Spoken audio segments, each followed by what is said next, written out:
Prince Charles had finally found his queen. It was 1981 and a horde of press had descended on Buckingham Palace to capture a shot of the most eligible man in the world and his blushing, blonde bride-to-be, Lady Diana Spencer, and for the couple to give their first interview together. Watch the YouTube videos of that day or go through the images and it is hard not to feel sorry for both of them at this crucial juncture.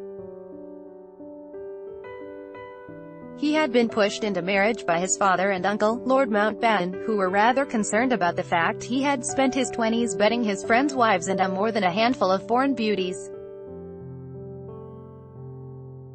Yep, Charles loved a quick romp between the sheets before he was a married man. Also, obviously, while he was a married man. Related, how Meghan Markle uses Diana's media trick. Related, where is Princess Diana's missing royal jewelry? Related, Meghan Markle's baby shower reveals sad secret. Meanwhile, had been living on a steady diet of romance novels for years. The only books she ever read were mine and they weren't awfully good for her, Dame Barbara Cartland, her step-grandmother, once said.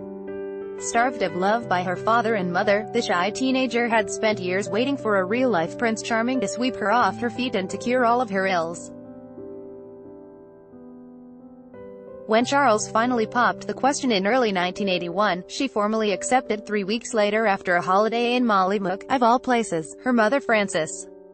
Shantkid had lived in Australia for years by that point. The royal couple found themselves on the precipice of marriage for entirely the wrong reasons. We all know how their particular romance ended, with acrimony, hatred and the infamous War of the Waleses, but lost in all of that is the actually quite creepy story of how they first met, which she first revealed during that now infamous engagement interview. First, some quick background. In 1977, Prince Charles was dating Lady Sarah Spencer, the beautiful daughter of Earl Spencer, who had grown up at Althorpe, the enormous Georgian pile that neighboured his other Sandringham estate. She finally worked up the courage to invite him to Althorpe for a shooting weekend. There is nothing like killing small birds en masse to really cement a new relationship. It was there, walking in a field one day, that he met the woman whose future was inextricably linked to her younger sister, Lady Diana Spencer. But this is where things get icky. At the time, Charles was 29 years old, a dashing man about town whose romantic conquests were well known in certain aristo circles. She, by contrast, was only 16 years old but was instantly smitten by the future king. During the couple's 1981 engagement interview, a very disturbing fact about that initial meeting came out. Asked about the day, Charles said he recalled thinking, "What a very jolly and amusing and attractive 16-year-old she was." Gross.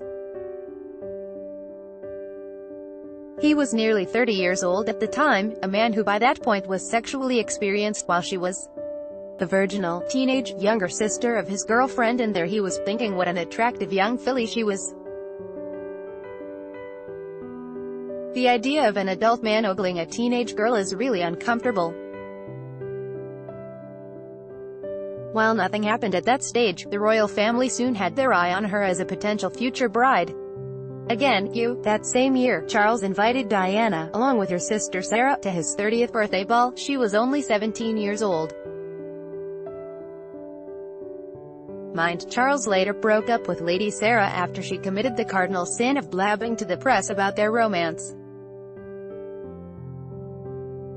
When she finally confessed that a story full of her horrifying quotes was about to come out, royal biographer Tina Brown claims, he said to her coldly, "You've just done something extremely stupid." Invitations for Diana to events where Charles would also be in attendance started to flood in, and soon she was asked to come along to a weekend house party which the prince would also be attending, a situation contrived by Prince Philip and the Queen Mother.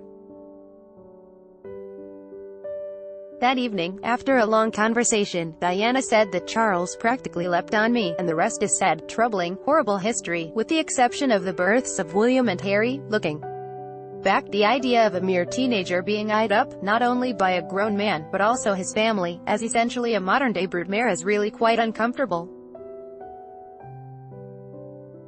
Luckily some things have changed for the Windsor, such as the fact that the princes got to choose their own wives rather than having a cabal of elderly aristocrats picking them out for them. Daniela Elser is a freelance royal writer for news.com.au. Continue the conversation at Danielle Elser.